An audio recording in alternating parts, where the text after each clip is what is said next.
واتقوا الله الذي تساءلون به والأرحام إن الله كان عليكم رقيبا يا أيها الذين آمنوا اتقوا الله وقولوا قولا سديدا يصلح لكم أعمالكم ويغفر لكم ذنوبكم ومن يطع الله ورسوله فقد فاز فوزا عظيما أما بعد معاشر المسلمين والmuslimat rahimani wa rahimakumullah. Alhamdulillah, kembali kita memanjatkan puji dan juga syukur kehadirat Allah Subhanahu wa taala yang mana Allah masih menetapkan iman serta Islam di dalam hati-hati kita semua. Dan tentunya kita sangat berharap agar Allah Subhanahu wa taala mematikan kita semua di atas keislaman kita, karena amalan seorang yang menentukan baik buruknya adalah penutupnya. Ya, amalan seorang yang menentukan baik buruknya adalah penutupnya. Sebagaimana hal ini diterangkan Nabi SAW dalam hadis yang diriwayatkan Imam Bukhari. Rasul pernah bersabda, innamal a'malu bil khawatim. Sesungguhnya amal adalah tergantung dengan penutupnya. Hadis yang mulia ini memiliki asbabul wurud, sebab datangnya hadis ini, yaitu dikisahkan oleh Sahal Ibn Sa'ad As-Sa'idi.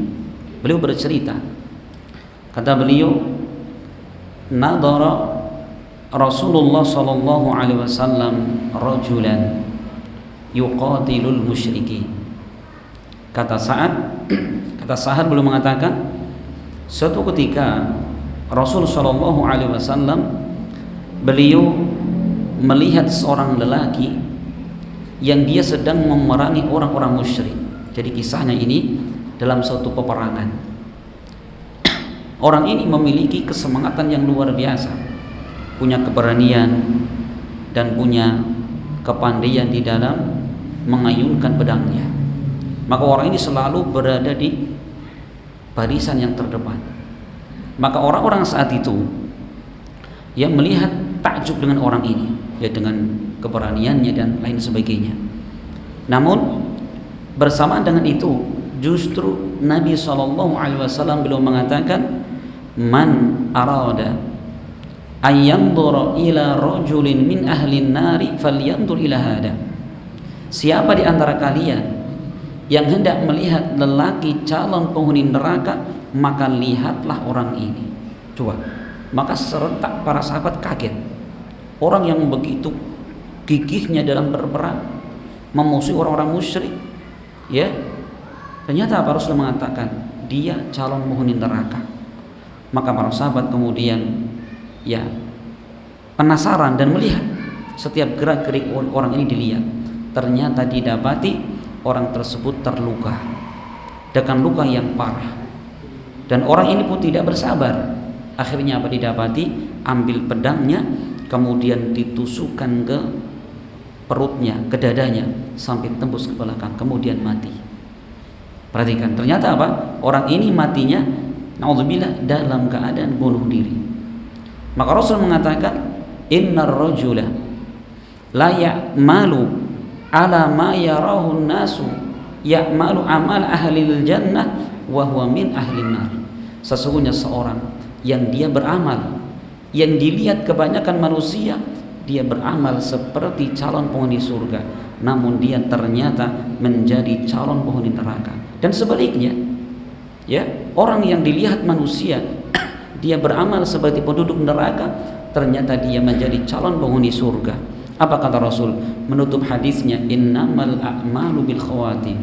Sesungguhnya amal seorang adalah ditentukan bagaimana penutupnya. Ya, maka teman-teman sekalian, Bapak sekalian, kita ini belum berada di akhir kehidupan kita.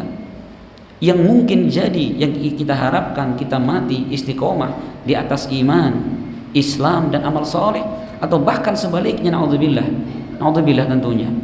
Makanya Al-Imam Ibnu Katsir rahimahullah beliau menyebutkan ketika beliau menafsirkan di dalam surat Ali Imran, ya, ayat yang berbunyi wala tamutunna illa wa antum muslimun, dan janganlah kalian sekali-kali mati melainkan dalam keadaan Islam. Apa kata Ibnu Katsir? Beliau mengatakan ai hafidu al-Islam fi sihhatikum wa salamatikum liyamutu alaihi. Beliau mengatakan yaitu maksudnya agar kalian betul-betul menjaga Islam ketika kalian sehat dan ketika kalian selamat, agar kalian mati di atas keislaman tersebut. Kemudian beliau melanjutkan ucapannya fa innahu man asya ala syai' mata alaih, karena barang siapa yang selama hidupnya dia mengamalkan suatu amalan, maka dia akan mati di atas amalan tersebut. Jadi kematian seseorang, akhir hidup seseorang itu ditentukan dengan apa? Kesehariannya. Bagaimana aktivitas kita kesehariannya, itulah yang akan menentukan bagaimana baik ataupun buruknya penutup kehidupan kita. Ya, maka ma'asyar muslimin wal muslimat rahimani wa rahimakumullah, hendaklah kita berusaha terus dan terus untuk menggali ilmu agama, kemudian kita berusaha bergaul dengan orang-orang yang akan semakin menguatkan iman dan Islam kita semua. Yang kita berharap Allah akan mematikan kita di atas keislaman. Amin ya rabbal alamin. Ma'asyar muslimin wal muslimat rahimani wa rahimakumullah, insyaallah kita akan kembali melanjutkan pembacaan kita masih di dalam kitab Adh-Dhurar Al-Bahiyah fil Masailil Fiqhiyah karya Al-Imam Muhammad ibn Ali Asy-Syaukani. Dan insyaallah kita akan melanjutkan ke pembahasan berikutnya setelah sebelumnya Imam Syaukani menjelaskan kepada kita hukum seputar masalah minuman. Maka Syaukani belum mengatakan kitabul libas, kitabul libas, kitab yang menjelaskan tentang seputar pakaian. Bagaimana Islam memberikan aturan di dalam kita berpakaian. Ini menunjukkan bagaimana Islam itu adalah agama yang syumul, agama yang universal, segala kebutuhan manusia dijelaskan di dalamnya. Berkata Imam Syaukani rahimahullah, beliau mengatakan satrul aurati wajibun fil mala'i wal khara'i. Kata Syaukani, menutup aurat hukumnya adalah wajib, baik ketika banyak orang maupun ketika sendirian. Ya, jadi Bapak sekalian bahwa beliau mengatakan menutup aurat hukumnya wajib. Nah, dengan apa kita menutup aurat? Dengan pakaian. Makanya Allah menyebutkan di dalam surat Al-A'raf ayat ke-32. Allah berfirman, "Ya bani Adam, qad anzalna 'alaikum libasan yuwari sawatikum wa risha." Wahai manusia, sungguh kami telah menurunkan atas kalian libasa, pakaian yang fungsinya adalah yuwari sawatikum, yang akan menutup aurat kalian, warisha, dan sekaligus sebagai hiasan untuk kalian. Perhatikan, Allah menyebutkan di situ bahwa pakaian itu fungsinya apa? Adalah untuk menutup aurat. Maka Syaukani belum mengatakan hukumnya adalah wajib bagi muslim dan muslimah untuk apa? Untuk menutup auratnya, baik ketika banyak orang, barengan dengan orang, maupun dia sendirian. Insyaallah ya. Nah, adapun hadis yang menjelaskan hal ini adalah hadis yang diriwayatkan oleh Imam Ahmad, Abu Dawud, Ibnu Majah serta Tirmidzi, dan Tirmidzi menghasankan hadis ini. Ada seorang datang kepada Nabi dan dia bertanya, yaitu sahabat yang bernama Hakim bin Hizam. Dia mengatakan, "Ya Rasulullah, auratuna ma na'ti minha wa manadar." Ya Rasul, aurat kami ini mana yang kita tutup dan mana boleh yang kita tampakkan gitu. Faqala, maka Rasul menjawab, ihfad aurataka illa min zaujatika aw ma malakat yaminuk. Rasul mengatakan, jagalah aurat-aurat kalian kecuali dari istri-istri kalian atau budak-budak yang kalian miliki. Jadi kita boleh menampakkan aurat kepada siapa? Istri ataupun budak-budak. Qultu, aku katakan lagi, fa idza kana al-qaum ba'duhum fi ba'd. Rasul, bagaimana kalau kita itu berada dalam satu tempat dan itu kita sejenis, laki-laki semua, perempuan semua? Apa kata Rasul? In istata'ta alla yaraha ahadun fala yuriyannaha. Jika engkau mampu untuk tidak memperlihatkan auratmu kepada siapapun, maka jangan engkau perlihatkan. Perhatikan, faqultu, kemudian kami bertanya lagi, fa in kana ahaduna khalian. Rasul, bagaimana kalau kita sedang sendirian di kamar mandi atau di kamar atau di rumah sendirian? Apa kata Rasul? Fallahu tabaraka wa ta'ala ahaqqu an yustahya minhu. Maka Allah tabaraka wa ta'ala lebih berhak untuk engkau malu kepadanya. Ya, untuk engkau malu kepadanya. Apakah makna hadis ini berarti kita tidak boleh sama sekali membuka aurat walaupun sendirian? Nah, maka para ulama menjelaskan itu maksudnya adalah ketika tidak ada hajat. Ya, misalkan di rumah mentang-mentang gak ada orang, nggak pakai pakaian sehelai rambut pun, jalan sana jalan sini, ya lucu. Ada tamu baru bingung nanti, Pak. Gitu ya. Nah itu nggak ada hajat, kecuali kalau ke kamar mandi misalkan, lepas nggak ada masalah. Karena hal ini Allah Subhanahu wa ta'ala atau Rasulnya menyebutkan, yaitu tentang kisahnya Nabi Musa alaihissalam. Ya, sebagaimana diterangkan Rasulullah dalam hadis diriwayatkan Imam Bukhari. Bagaimana kisahnya? Bahwa dulu Nabi Musa alaihissalam, beliau hidup di tengah-tengah Bani Israel yang mereka punya kebiasaan kalau mandi bareng-bareng di sungai dan apa? Mereka melepaskan pakaiannya semua bareng-bareng, Pak. Ini akhlaknya Bani Israel. Tapi Nabi Musa alaihissalam, seorang nabi, punya rasa malu yang tinggi. Hanya beliau yang tidak ikut mandi di situ, sehingga Pak tersebar gosip. Nah, gitu. Nabi digosipi, Pak. Dah, ini paling Musa ini nggak mau mandi bareng, paling itunya nggak beres paling, gitu ya. Nabi digosipi, Pak, coba. Jadi kalau sekarang kita tidak digosipi, biasa itu. Nabi Musa digosipi. Nah, akhirnya Bapak sekalian, suatu ketika sungai tidak ada orang, Nabi Musa ambil kesempatan mandi.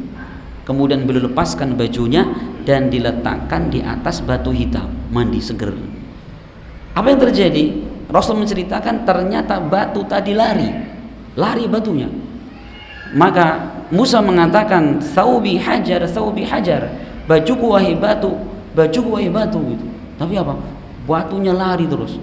Akhirnya Musa marah, kejar batunya. Begitu ngejar batu, Bani Israil duduk. Oh, ternyata Musa lengkap juga ya, gitu. Ketahuan Bani Israil. Akhirnya dipukul sama Musa batunya itu. Kempot batunya, Pak. Masya Allah, ini menunjukkan bagaimana kuatnya Nabi Musa alaihissalam. Ya, batu saja bisa benjol, apalagi kepala manusia.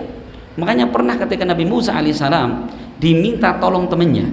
Jadi temannya lagi ada masalah sama orang lain, tiba-tiba lari menuju Musa. Musa, tolong Musa, ini saya dikejar-kejar orang. Ndi wong iki.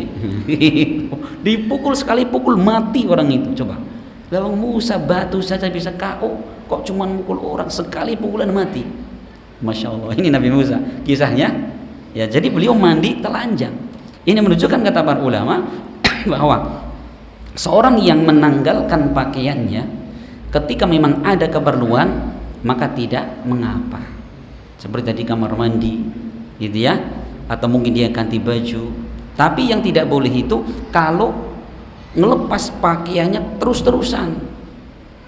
Ya, pulang kerja panas-panas gitu ya, lepas baju, kunci semua lah, itu nggak ada hajat seperti itu. Padahal bisa pakai kaos gitu ya. Nah itu, perhatikan ya, ini cara menggabungkan hadis yang kita baca tadi dengan hadis yang dikisahkan Nabi Musa alaihissalam. Makanya Imam Bukhari dalam kitab sahihnya, beliau menceritakan tentang kisah Nabi Ayub alaihissalam. Itu apa? Nabi Ayub juga pernah beliau mandi dengan telanjang. Makanya Imam Bukhari dalam kitabnya itu bikin bab babu ghusli uryan, yaitu bab hukum mandi dengan telanjang. Perhatikan ya. Apa hukumnya? Belum menjelaskan. Itu hal yang diperbolehkan. Kenapa? Karena itu ada hajah dan keperluan. Nah ini tentang apa? Kewajiban seorang muslim baik laki-laki maupun perempuan untuk apa? Untuk menutup auratnya, terutama ketika di hadapan kebanyakan manusia. Kemudian kata penulis kitab Syaukani mengatakan, wala yalbasur rajulu al-khalisa minal harir idza kana fawqa arba'i asabi. Afan, ini ada yang kurang ini. Wala yalbasur rajulu al-khalisa minal harir illa, nah ini kurangnya, illa idza kana fawqa arba'i asabi illa litadawi. Jadi mulai Syaukani di sini menjelaskan tentang perihal pakaian bagi laki-laki. Syaukani mengatakan, dan tidak boleh seorang lelaki mereka memakai al-khalis minal harir, yaitu pakaian sutra yang murni. Ya, jadi pakai baju sutra murni, semua apa sutra, dari depan, belakang, kerahnya itu semua sutra. Beliau mengatakan tidak boleh, kecuali idza kana fawqa arba'i asabi ila litadawi. Ya, apa namanya? Apabila hal itu lebih dari 4 jari. Artinya apa? Kalau kurang dari 4 ini, 4 jari diperbolehkan. Perhatikan ya, kata Syaukani, kecuali kalau dengan tujuan untuk berobat. Nah, ini di sini ada tiga poin. Apa yang pertama? Larangan bagi lelaki mereka memakai baju yang terbikin dari sutra. Hal ini berdasarkan hadis Nabi SAW yang datang dari Umar bin Khattab, diriwayatkan Imam Bukhari dan Imam Muslim. Rasul pernah bersabda, la talbasul harira fa innahu man labisahu fid dunya lam yalbasu fil akhirah. Kata Rasulullah, janganlah kalian wahai lelaki memakai pakaian sutra, baik pakaian baju atau untuk celana, untuk peci, nggak boleh. Kenapa kata Nabi? Fa innahu man labisahu fid dunya, karena barang siapa yang mengenakan pakaian sutra di dunia ini, maka dia tidak akan memakainya kelak di akhirat. Perhatikan, karena sutra itu adalah apa? Pakaian penduduk surga, bukan di dunia. Ya, maka orang yang memakai sutra di dunia ini, maka dia adalah apa? Orang yang tergesa-gesa, belum saatnya dipakai. Maka kaidah para ulama, man istajala syai'an qabla awanihi uqiba bihirmanihi. Barang siapa yang dia tergesa-gesa sebelum waktu dan sebelum saatnya, maka dia dihukumi dengan kebalikannya. Termasuk orang minum khamr, ya sudah kita jelaskan kemarin. Khamr itu adalah minuman penduduk surga. Bahkan Allah menyediakan adalah salah satu sungai surga yang mengalir adalah khamr di situ. Ya, maka barang siapa minum khamr di dunia, apa kata Rasul? Man syaribal khamra fid dunya lam yashrabu fil akhirah. Siapa yang menegak khamr di dunia ini, maka di akhirat kelak dia tidak akan minum khamr di surganya kelak. Gitu ya. Nah, ini termasuk apa tadi? Sutra itu tidak diperbolehkan. Tapi larangan ini khusus bagi laki-laki. Kalau perempuan boleh. Hal ini berdasarkan hadis Nabi SAW yang diriwayatkan Imam Ahmad, An-Nasai dan Tirmidzi. Dan Tirmidzi mensahihkan hadis ini. Rasul mengatakan, uhilladz dzahabu wal hariru lil inathi min ummati wa hurrima ala dzukurina. Kata Nabi, dihalalkan emas dan juga sutra bagi para wanita dari kalangan umatku dan diharamkan bagi kaum lelakinya. Perhatikan, emas dan sutra ini haram untuk laki-laki tapi boleh untuk perempuan. Jadi perempuan pakai emas boleh, cincin, kalung, anting, silahkan. Laki-laki tidak boleh. Perhatikan ya. Jadi kemayu nanti Pak. Kemayu kemana-mana pakai emas, itu bukan sifat orang-orang yang bertakwa. Gitu ya, karena Rasul melarang. Nah, ini Bapak sekalian, ini tentang apa? Larangan lelaki memakai sutra. Kecuali kalau apa? Sutranya itu tidak lebih dari 4 jari. Jadi 4 jari ke bawah boleh. Si untuk apa? Ya misalkan ya, ini kain sutra bagus untuk jadikan kerah atau mungkin variasi di sini gitu ya, atau nah itu boleh. Tapi tidak boleh segini, 4 jari seperti ini. Hal ini berdasarkan hadis Nabi SAW dalam hadis yang diriwayatkan Imam Bukhari, Imam Muslim, ya, bahwasanya Rasul, kata Umar bin Khattab, anna Rasulullah SAW naha an lubusil harir illa hakada wa rafa'a lana Rasulullah yadayhi al-wusta was-sababah wa dhamahuma. Kata Umar bahwasanya Rasulullah, beliau melarang memakai kain sutra kecuali dengan ukuran segini. Bagaimana segininya? Kemudian kata Umar, Rasulullah beliau mengangkat 2 jarinya, wusta was sababah. Wusta itu jari tengah, sababah itu jari telunjuk, gitu ya. Was sababah wadamahu, kemudian beliau apa? Menggabungkan seperti ini. Kecuali sutra cuma segini nih untuk laki-laki, lebih dari itu tidak boleh, gitu ya. Masya Allah. Kenapa? Sutra itu pakaian kemewahan, bukan tempatnya di dunia ini. Tapi kalau perempuan bagaimana? Itu memang ada keperluan, maka syariat membolehkan, gitu ya. Iya. Kecuali kata Syawakani, boleh pakai sutra tujuannya apa? Karena untuk pengobatan. Seperti orang terkena penyakit gatal. Jadi sutra itu sifatnya dingin. Ya, orang kalau penyakit gatal kena keringat ya garuk-garuk. Tapi kalau pakai baju dingin, sumilir gitu lah. Jadi nggak gerah, nggak gatal. Makanya Rasul menyebutkan tentang hal ini dalam hadis yang datang dari Anas bin Malik, diriwayatkan Bukhari Muslim. Anas mengatakan annan nabiyya sallallahu alaihi wasallam rakhasa li Abdurrahman ibni Auf wa Zubair fi lubsil harir li hikkatin kanat bihima. Kata Anas bahwasanya Rasulullah beliau memberikan keringanan kepada Abdurrahman bin Auf dan Zubair bin Awam untuk apa? Memakai pakaian sutra. Kenapa? Karena penyakit gatal yang menimpa beliau berdua, yaitu Abdurrahman bin Auf dan Zubair bin Awam. Itu apa? Rukhsah, keringanan. Berarti kalau bukan dalam kondisi darurat seperti itu tidak boleh, gitu ya. Iya. Jadi boleh tidak sutra? Boleh untuk perempuan. Untuk laki-laki tidak boleh, kecuali tidak lebih dari 4 jari.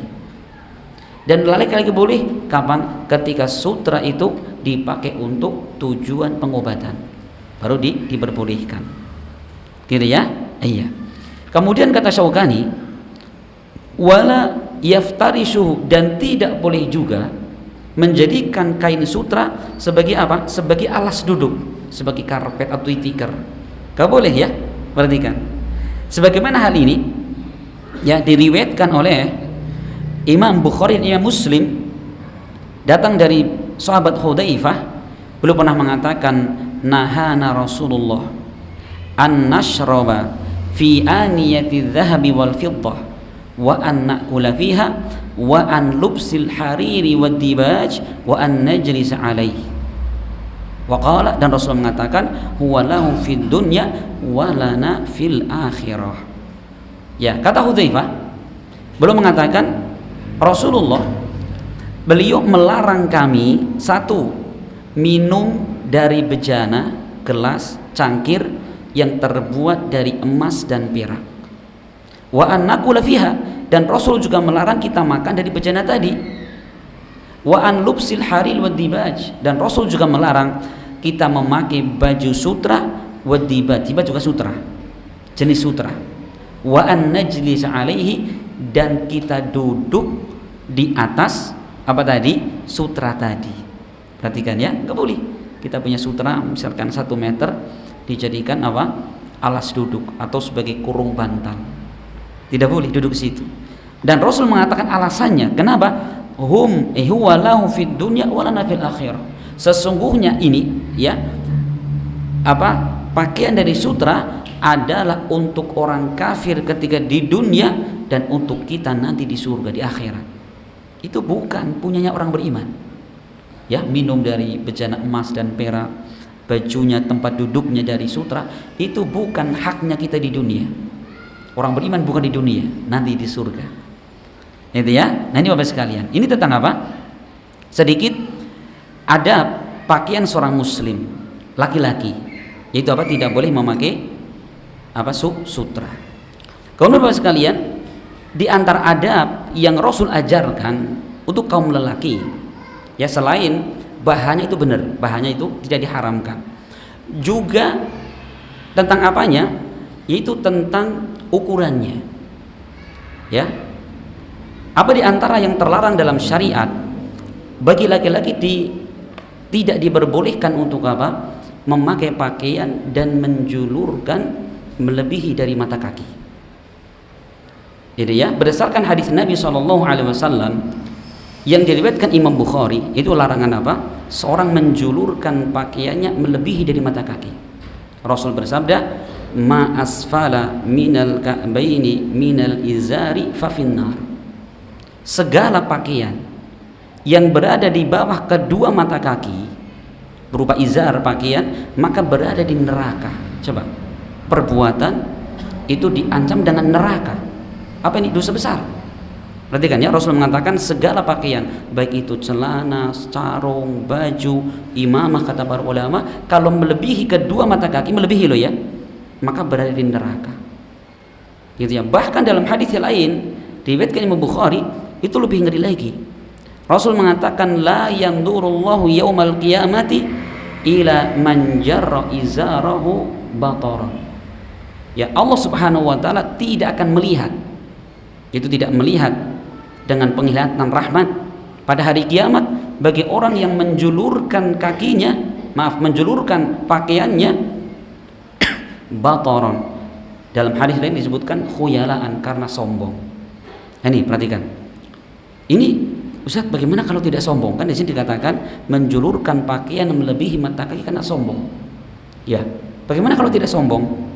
Para ulama khilaf. Jadi sepakat Bapak sekalian, sepakat bahwa yang paling afdal itu di atas mata kaki. Ya, dan para ulama sepakat kalau memakai pakaian melebihi mata kaki, lebih rendah dari mata kaki karena sombong, semua ulama sepakat hukumnya haram. Sekarang yang para ulama khilaf, itu seorang yang pakaiannya melebihi mata kaki cuman bukan karena sombong. Para ulama khilaf. Kalau jumhurul ulama mengatakan tidak haram, jumhur ulama. Perhatikan ya. Tetapi kalau ya kita kembali kepada nas yang ada ini, ternyata apa? Bahwa baik itu sombong maupun tidak sombong itu dilarang dalam Islam. Kenapa? Hadis yang pertama sifatnya umum, ma asfala minal ka'bain, segala yang berada di bawah mata kaki maka berada di neraka. Itu sifatnya umum. Gitu ya. Makanya para ulama ketika menggabungkan dua hadis ini, bagaimana kalau seorang memakai ya celana di bawah mata kaki karena sombong, ini ancamannya Allah tidak melihat dia pada hari kiamat ya dengan penglihatan rahmat, dengan penglihatan kasih sayang. Adapun kalau melakukannya tanpa sombong, bagaimana? Itu masuk dalam hadis yang pertama. Termasuk apa? Termasuk berada di neraka. Ini pendapat yang paling kuat Bapak sekalian adalah pendapat yang seperti ini. Kenapa? Karena ternyata perbuatan Rasul, para sahabat semua adalah apa? Seperti itu keadaannya. Ada dalam sebuah hadis yang diriwayatkan Imam Tirmidzi dari sahabat Ubaid ibn Khalid al-Muharibi. Beliau pernah mengatakan, baina ana amshi bil Madinah idza insanun khalfi. Ketika saya sedang berjalan di kota Madinah, tiba-tiba ya di belakangku ada seorang ya di belakangku dan mengatakan irfa izarak fa innahu atqa. Kata orang ini mengatakan, angkatlah celanamu, angkatlah pakaianmu, karena hal itu lebih bertakwa untukmu. Ternyata begitu melihat ke belakang, faidah Rasulullah, ternyata yang aku lihat adalah Rasulullah. Maka aku mengatakan, kata Ubaid bin Khalid, ya Rasulullah, innama hiya burdah malha. Ya Rasulullah, ini cuman burdah yang malha. Apa kata Rasul? Ama laka fiya uswah, bukankah aku adalah sebagai contoh untuk kamu, teladan bagi engkau, gitu ya. Jadi ketika mengatakan Rasul, ini kan cuman burdah. Apa kata Rasul? Saya kan contoh untuk kamu. Cukup kan gitu. Fanadhartu fa idza izarahu ila nisfi saqaihi. Ternyata aku melihat Nabi ke belakang, ternyata apa? Celana beliau, pakaian beliau sampai setengah betis. Perhatikan ya, ini pakaian yang paling afdol. Makanya Rasulullah bukan hanya sekali. Perhatikan, Rasul ketika melihat orang laki-laki berpakaian melebihi mata kaki, Rasul negur. Pernah Ibnu Umar, beliau berjalan di kota Madinah. Rasul mengatakan, ya Ibnu Umar, irfa izarok, angkat celanamu. Diangkat. Sudah diangkat, Rasul mengatakan, angkat celanamu lagi. Diangkat lagi. Tapi Rasul mengatakan, angkat lagi. Maka beliau bertanya, ya Rasul, ila aina, sampai mana? Rasul mengatakan, ila nisfis syaq, sampai pertengahan betis. Itu yang paling afdol. Cuman kalau kita kembali kepada hadis-hadis yang lain, bahwa diperbolehkan seorang itu menambah lagi satu jengkal, yaitu apa? Yang penting tidak sampai melebihi mata kaki. Jadi kalau yang penting mata kaki masih kelihatan, itu diperbolehkan. Itu apa? Pakaian seorang muslim. Ternyata apa? Perbuatan seperti itu diikuti Umar bin Khattab radhiyallahu anhu ketika beliau sakit menjelang wafatnya. Kita tahu bahwa wafatnya Umar itu disebabkan karena tusukan yang luar biasa oleh seorang Majusi. Maka saat itu apa? Umar itu sedang kondisi koma, ya kadang sadar kadang tidak. Ada seorang pemuda itu jenguk Umar, mendoakan kebaikan, mengucapkan bela sungkawa, mengucapkan terima kasih dengan jasa-jasa Umar yang telah memimpin masyarakat dengan keadilan, gitu ya. Maka pemuda ini kemudian setelah itu pergi. Ternyata apa Umar dari kejauhan melihat pemuda tadi keluar dari rumah. Dan Umar mengatakan, ya gulam ta'al, wahai anak, kesini lagi, kesini.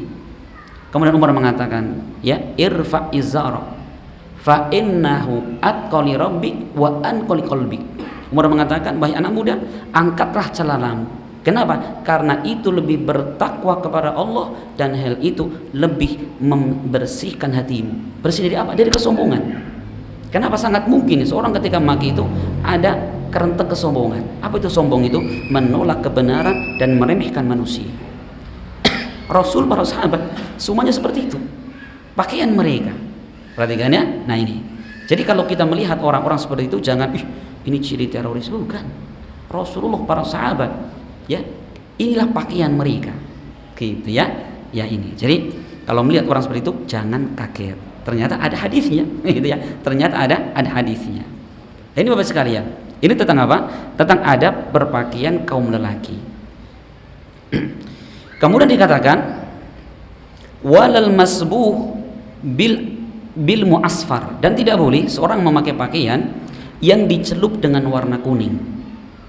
Ya, bagaimana kalau warna kuning itu asli? Nggak apa-apa. Jadi yang tidak dibenarkan itu kalau warna kuning adalah warna celupan. Sebagaimana hal ini diterangkan Nabi dalam hadis riwayat Imam Muslim, ya, bahwa Abdullah bin Amr beliau pernah melihat, beliau mengatakan ra'a Rasulullah alayya saubaini muasfarain. Rasulullah pernah melihat aku dan aku memakai dua pakaian yang dicelup dengan warna kuning. Faqala, maka Rasul mengatakan, inna hadihi min thiyabi ahlil kufur fala talbasha. Rasul mengatakan ini adalah pakaiannya ahli kekafiran, maka janganlah engkau memakai pakaian seperti itu. Jadi perhatikan, itu baju yang dicelup dengan warna kuning. Tapi kalau warna aslinya kuning tidak ada masalah. Bagaimana kalau warna merah? Bagaimana kalau warna merah? Memang warna merah Bapak sekalian, di sana ada hadis, ya, yang melarang seorang untuk apa? Untuk berpakaian warna merah. Tapi ternyata apa? Syekh Al-Albani rahimahullah beliau melemahkan semua hadis yang yang menyebutkan tentang larangan berpakaian warna merah.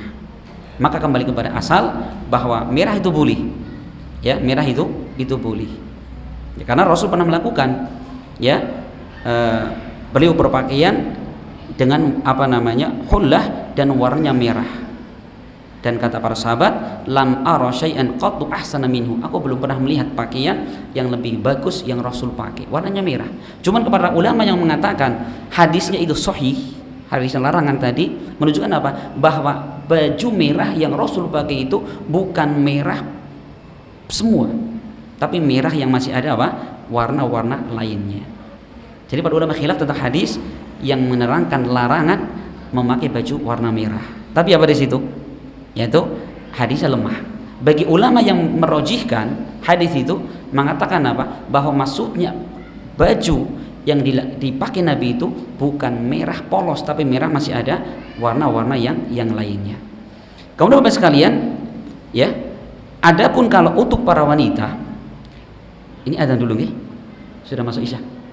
Udah, monggo diadzani dulu. Insyaallah habis ini kita lanjutkan lagi.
Ya, bismillah.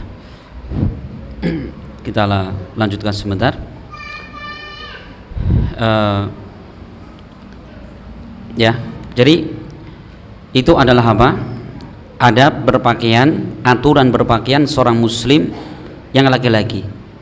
Dan di antara adab berikutnya, Syaukani mengatakan wala thawba syuhratin, dan tidak boleh memakai pakaian syuhrah.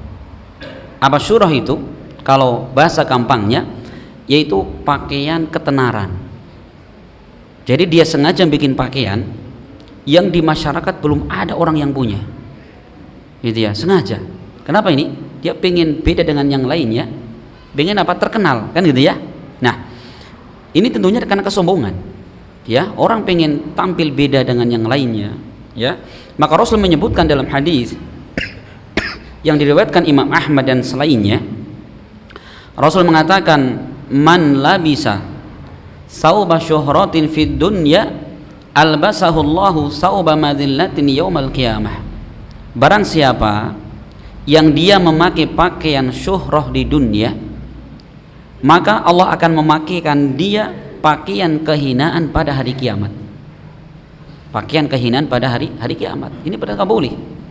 Bagaimana kalau sekarang seperti apa? Seperti ya pakaian termasyhur itu, pokoknya di masyarakat belum ada, sengaja dia bikin. Bagaimana kalau jubah? Kalau jubah insya Allah sudah umum di mana-mana. Jadi pakaian panjang gitu ya. Di TV biasa ya, kiai-kiai ya, para habaib sering pakai jubah, nggak ada masalah kan? Nah itu insya Allah Indonesia nggak ada masalah itu.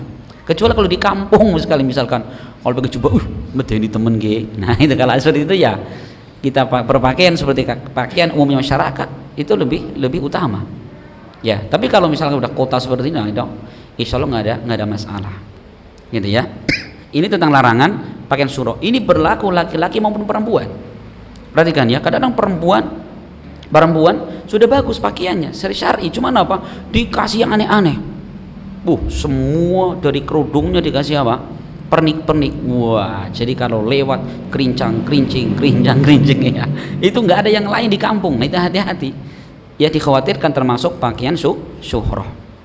Kemudian kata beliau, wala mayahtassu birrijali wala al-akas, dan tidak boleh seseorang mereka memakai pakaian, ya laki-laki memakai pakaian yang khusus bagi perempuan, atau perempuan memakai pakaian khusus bagi laki-laki. Jadi kan pakaian ada umum ya, ada yang umum ada khusus. Seperti pakaian khusus perempuan, rok. Bagaimana kalau laki-laki pakai rok? Nah nggak boleh.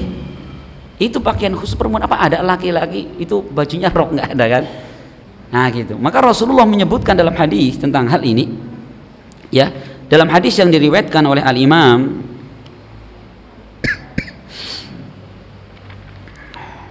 ya, dalam hadis yang diriwayatkan oleh Imam Ahmad, Abu Dawud dan Nasa'i, bahwa Abu Hurairah mengatakan anna nabiyya la'ana rajula yalbasu lubsal mar'ati wal mar'ata talbasu lubsar rajul. Kata Abu Hurairah bahwasanya Rasul melaknat seorang lelaki yang dia memakai pakaian wanita dan wanita yang memakai pakaian laki-laki. Perhatikannya, ini kadang-kadang zaman dulu ada ya, dia punya anak laki-laki atau kakak-kakaknya perempuan semua, ini yang terakhir laki-laki, kehabisan baju, begitu habis mandi nggak ada baju, dipakein rok gitu ya. Pernah lihat nggak itu? Nah, nggak boleh, itu ngajari nggak bener itu. Nah kalau misalkan laki-laki pakai rok, hati-hati bang. Saya berkisah ya, saya pernah punya teman di SMA dulu itu, dulunya sehat kayak kita laki-laki. Itu ketika acara perpisahan SMP itu kan ada pertunjukan. Nah si teman kita ini dia menjadi aktor seorang wanita pakai rok seksi gitu ya. Itu setelah selesai acara itu dia setiap ketemu orang gitu. Jadi kemayu, berarti kan itu sampai lulus SMA dikenal sampai Ya, namanya alif jadi alifah panggilnya gitu. Ini hati-hati ya. Ini kenapa? Ini keluar dari fitrahnya manusia. Rasul melaknat, perhatikan, hati-hati ya bagi orang yang seperti itu. Wallahu a'lam bishawab. Adapun Bapak sekalian, adapun tentang pakaian khusus wanita, ini memang beda dengan laki-laki. Allah Subhanahu wa taala menyebutkan di dalam surat Al-Ahzab ayat 59. Allah berfirman, "Ya ayyuhan nabi, qul li azwajika wa banatika wa nisa'il mu'minina yudnina 'alaihinna min jalabibihinna dzalika adna ay yu'rafna fala yu'zain wa kana Allahu ghafurur rahima." Wahai nabi, katakanlah kepada istri-istrimu, anak-anak perempuanmu dan wanita mukminin, untuk apa? Yudnina 'alaihinna min jalabibihinna, agar mereka menjulurkan jilbab-jilbabnya. Ya, agar apa? Hikmahnya itu, dzalika adna ayyurafna, hal itu lebih mempermudah mereka dikenal. Jadi kalau wanita muslimah pakai jilbab, di luar ketemu kan salam, jelas muslimah. Lah sekarang bagaimana ini muslimah non muslim kelihatan nggak pakai jilbab semua? Ya nggak ketahuan, kita mau salam bingung. Nah, ini yang pertama. Dan hikmah yang kedua, fala yu'zain, dan agar mereka tidak diganggu. Coba, orang kalau berhijab yang benar insya Allah tidak diganggu. Ini ya. Nah, berdasarkan ayat ini, ulama Hanabilah Hambali dan ulama Syafi'iyah mengatakan, perhatikan ayatnya tadi ya, katakanlah kepada wanita mukminat, istri Nabi, anak perempuan Nabi, untuk apa? Mereka menjulurkan jilbabnya. Maka Imam Hanabilah dan Imam Syafi'iyah mengatakan ini menunjukkan aurat perempuan itu semua, dari ujung rambut sampai ujung kaki, termasuk tangan dan wajah. Makanya Imam Syafi'iyah dan Hambaliyah termasuk ulama berpendapat ya, cadar itu wajib. Adapun Al-Imam Maliki dan juga Imam Hanafi mengatakan tidak. Jadi yang menjadi aurat itu sekujur tubuh kecuali wajah dan telapak tangan. Perhatikan. Jadi kalau kita bermadhab Syafi'iyah, jangan kaget. Ternyata madhab Syafi'iyah mengatakan, mohon maaf, cadar itu wajib. Gitu. Dan juga madhabnya siapa? Hambali. Gitu ya. Ini berdasarkan apa tadi? Ayat tadi. Ini. Kemudian yang kedua, bahwa ada pakaian seorang wanita, hendaknya pakaian itu adalah tidak berfungsi sebagai hiasan. Jadi pakaian itu nutup aurat, bukan untuk bercantik-cantik ria. Perhatikan ya, karena Allah menyebutkan dalam surat An-Nur ayat 31, wala yudnina zinatahunna, dan janganlah mereka para wanita menampakkan perhiasan-perhiasan mereka. Seperti apa? Seperti seorang wanita berpakaian yang bercorak-corak, ya, warna-warni, bunga melati, nanti tangannya bunga apa lagi gitu. Makanya Al-Lajnah Daimah, ulama-ulama yang tergabung di dalam Al-Lajnah Daimah pernah ditanya, apakah boleh seorang wanita itu mereka memakai pakaian apa tadi yang punya corak-corak? Mereka mengatakan la yajuzu lil mar'ati an tahruja bi thawbin muzarraf yulfitul andar. Mereka mengatakan tidak boleh bagi seorang wanita muslimah keluar dari rumah dengan memakai pakaian yang bercorak-corak tadi, yang hal itu bisa menyebabkan apa? Mata lelaki tertarik kepadanya. Li'anna dzalika mimma yughzi biha rijal, karena hal itu, busana seperti itu bisa membuat wanita tergoda dan terfitnah. Ya, perhatikan. Dan bahkan terkadang ini bisa menyebabkan seorang wanita untuk diganggu kehormatannya. Diperhatikan. Jadi wanita berpakaian itu bukan bercantik-cantik di situ. Jadi fungsi pakaian menutup auratnya, bukan malah keluar bikin apa? Lelaki di jalan terbelalak matanya, apalagi lelaki mata keranjang. Gitu ya? Iya. Kemudian syarat yang ketiga, bahwa hendaknya pakaian yang dipakai itu adalah pakaian tebal dan tidak tipis, serta tidak memperlihatkan lekuk tubuhnya. Jadi ya, maka Rasul pernah mengatakan dalam hadis diriwayatkan Imam Muslim, Rasul mengatakan sinfani min ahlin nari lam arahuma, ada dua kelompok manusia wanita, ya dua kelompok manusia yang dia adalah calon penghuni neraka yang aku belum pernah lihat mereka ini. Jadi di zaman Nabi belum ada. Siapa yang pertama? Qaumun ma'hum siyatun ka'adnabil baqar yadribuna bihan nas. Yang pertama adalah suatu kaum yang mereka memiliki pecut seperti ekor-ekor sapi. Untuk apa mereka lakukan?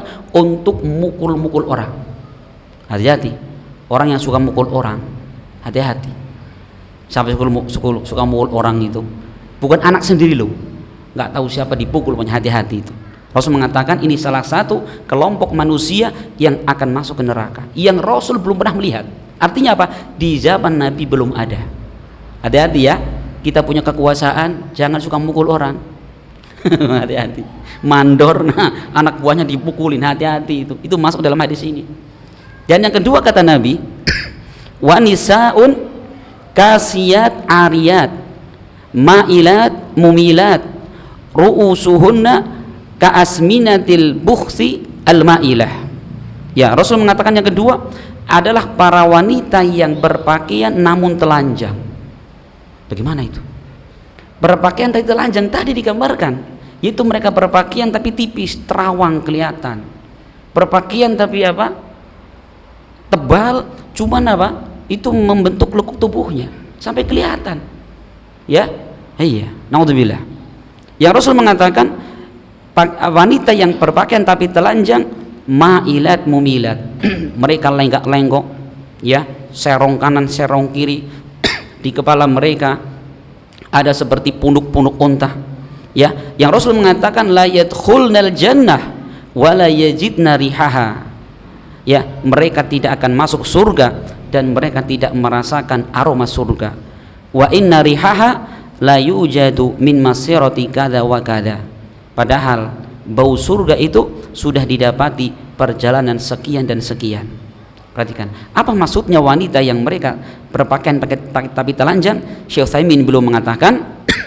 Para ulama ada beberapa penafsiran. Di antara penafsirannya kata beliau, bi annahunna yalbasna al bisata qasira, yaitu orang yang mereka memakai pakaian pendek. Perhatikan itu. Itu berpakaian tapi telanjang. Berpakaian tapi apa? Yang mohon maaf, di atas pahanya. Itu hakikatnya telanjang kata Rasul.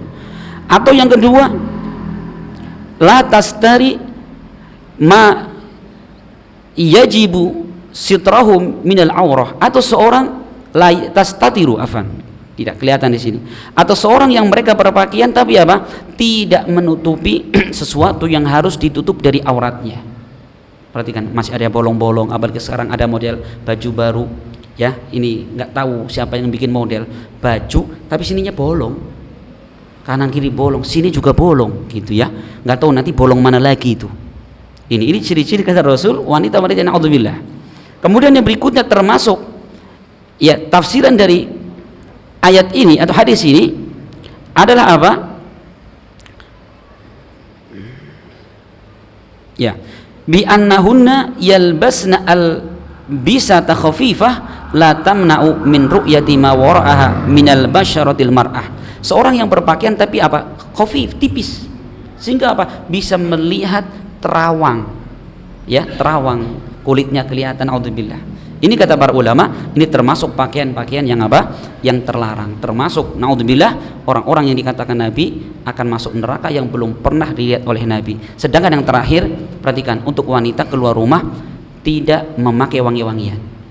Karena Rasul mengatakan dalam hadisnya diriwayatkan Abu Dawud dan Tirmidzi, ayyuma imra'atin ista'tarat famarrat ala qaumin liyajidu min riha fahiya zaniyah. Wanita manapun ya yang dia memakai wangi-wangian, pakai parfum, kemudian dia keluar rumah dengan tujuan apa? Agar dicium para lelaki aromanya itu, fahiya zaniyah, maka dia adalah wanita pezina. Ini yang bersabda Rasulullah. Maka wanita itu bukan berhias di luar rumah, parfum itu di dalam rumah, gitu ya. Ini kata Rasul Shallallahu Alaihi Wasallam. Maka kita anggap selesai dari penjelasan ini. Ada beberapa pertanyaan. Ya, assalamualaikum, waalaikumsalam. Ustadz mau bertanya, jika memakai pakaian dari bahan sutra, semi sutra, boleh tidak? Maksudnya semi seperti apa nih? Semi sutra, KW, setengah sutra. Ya tadi, semi itu kalau memang dimaksudkan adalah sebagian sutra, sebagian tidak, ukurannya berapa tadi? Maksimal 4 jari. Gitu Pak ya? Nah itu kalau misalkan kalau dikumpulkan 4 jari itu masih boleh. Tapi kalau lebih itu yang tidak boleh. Gitu ya? Apakah ada duduk yang dilarang? Maksudnya posisi duduk ada, yaitu posisi duduk yang mohon maaf kayak Mas Anto. Ya itu dilarang Rasulullah bersandar seperti itu. Ya, syukuran jazakallah wa jazakumullah khairan.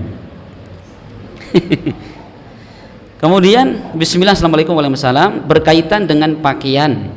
Bagaimana hukum anak kecil pakai cadar?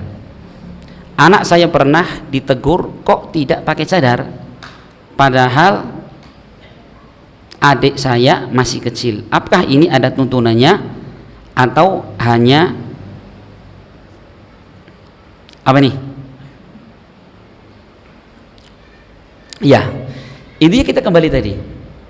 Ya, bahwa hukum cadar tadi ya, kalau mazhabnya Imam Al-Hanabilah dan Syafi'iyah mengatakan wajib, kalau Malikiyah dan juga dari kalangan Abu Hanifah tidak wajib, ya tidak wajib, tapi sunnah kata mereka, ya tidak wajib. Dan itu andaikan disunahkan atau diwajibkan, itu yang diwajibkan adalah siapa? Orang yang sudah baligh. Adapun kalau anak-anak itu sifatnya adalah apa? Itu tadriban, dalam rangka untuk mendidik dan membiasakan mereka. Itu tidak mengapa. Ya, tidak mengapa. Ya, untuk membiasakan mereka ketika besar terbiasa dengan memakai apa namanya? Memakai pakaian syar'i tidak ada masalah. Tapi jangan dipaksa. Perhatikan ya, jangan dipaksa. Malah kalau dibiarkan saja nggak ada masalah, biar mereka masa kecil mereka bahagia. Gitu ya, mau lompat-lompat, mau main apa silahkan gitu ya. Nah, mumpung mereka belum dibebani syariat, tidak berdosa. Gitu ya.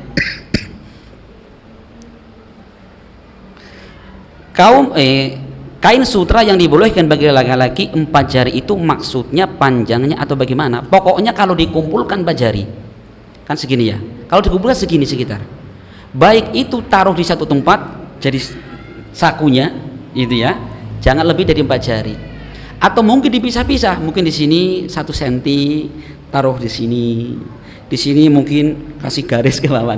Yang penting kalau dikumpulkan tidak lebih dari 4 jari gitu ya. Ya tadi sudah.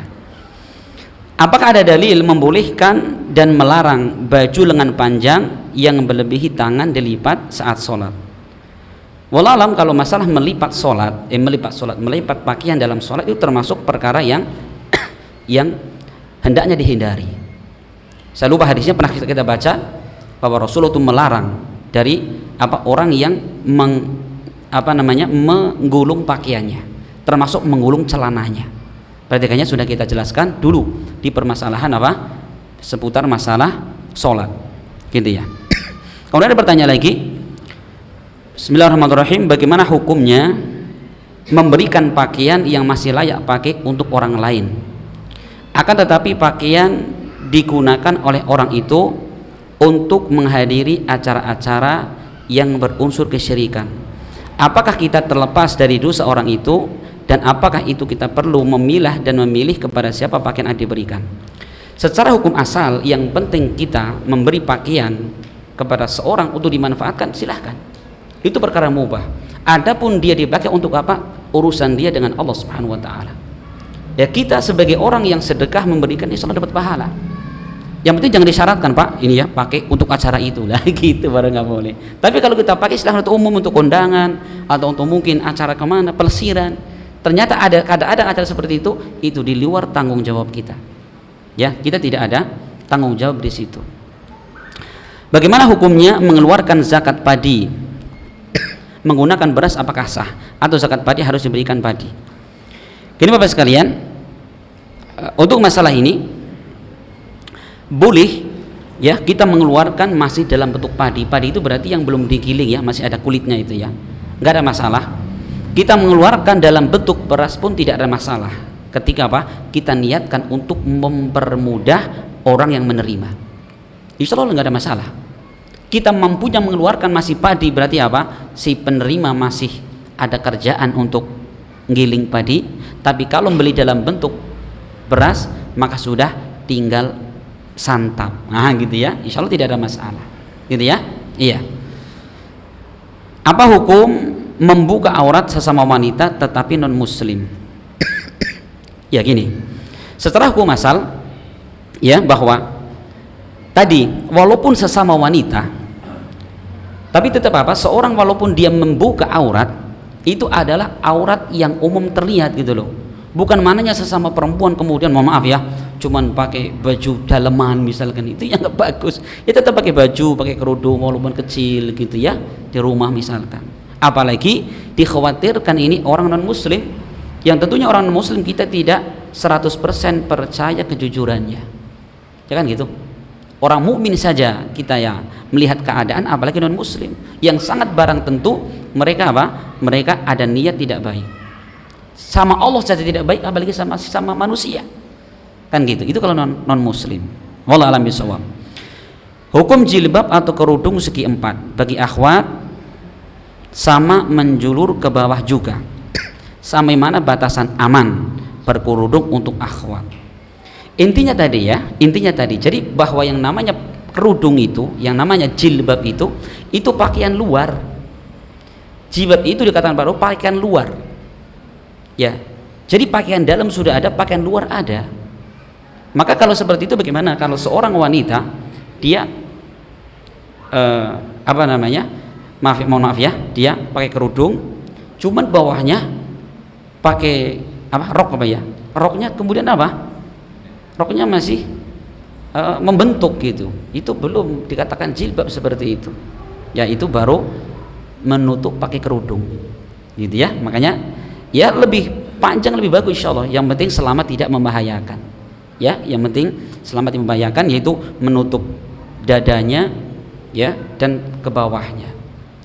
Wallahu a'lam bishawab. Mungkin ini Bapak sekalian yang bisa kita sampaikan, semoga bermanfaat ya, dan semoga Allah Subhanahu wa taala memberikan kepada kita ilmu yang dapat kita amalkan dalam kehidupan sehari-hari. Wallahu a'lam bishawab. Subhanakallahumma bihamdik asyhadu an la ilaha illa anta astaghfiruka wa atubu ilaik. Assalamualaikum warahmatullahi wabarakatuh.